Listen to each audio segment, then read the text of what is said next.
Hi, 8th graders. This is Mrs. Lietta for your Day 9 video of your 10-day packet. Starting after spring break, we're going to be moving into Google Classroom as a primary way to complete lessons and do work together. So make sure that starting after spring break, you start checking Google Classroom regularly. But let's talk about the second to last day in your 10-day packet. So you need to do independent reading, read a book or article of your choice, and complete the reading log. Review the short story by Ray Bradbury and answer the reading question. So today has just one question about all summer in a day. And you need to complete that writing response.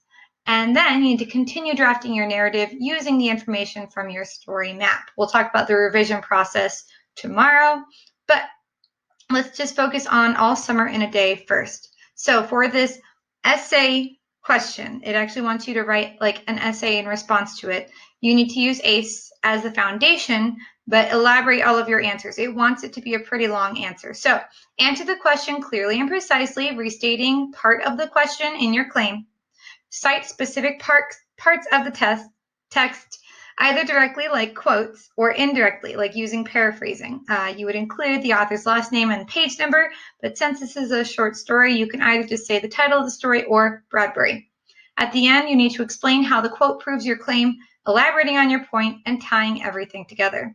A good response for these types of questions is at least 3 sentences long. For this one, I would say that you should try to use at least 2 paragraphs worth of writing. So that would be 6 or more sentences, preferably upwards of like 10 sentences. So here are some sentence starters for your long ACE. And I said 6 would be a good like starting point. You can elaborate on all of these sentences. If you realize you have more to say, add another sentence that explains your answer or explains your citation even more. This is just the foundation. So an example of the first sentence could be, the children are so mean to Margot because. Why are they mean? Just start out by answering that, plain and simple. The next 2 sets of sentences, which honestly could be a paragraph on its own if you have enough to say about it. You would say, their blank, and you're going to insert a character trait, influences their behavior because. So if you were saying that they were kind, which they are not because they're mean, obviously, their kindness influences their behavior because, and explain what their behavior is showing about the character trait or how the character trait has shaped their behavior. Then you can do the same thing for Margot. Margot's character trait influences her behavior or their behavior. Sorry, it's all about their behavior. Because. So what is it about Margot? Does she have a certain character trait that makes her more a target for bullying or meanness? So explain what her character trait is that is causing this behavior to be geared towards her.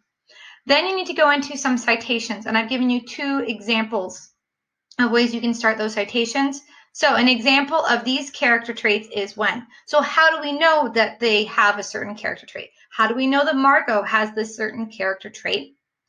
And then you could say one instance of their character trait or her character trait influencing behavior was when. So you're going to cite a specific moment where there's a behavior, an action that is taken that is connected directly to that character trait, either one or one of hers.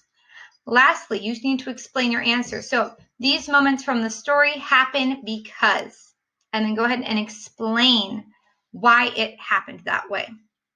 That should get you a good foundation. Again, you're aiming for like 10 sentences, but a 6 minimum would be good.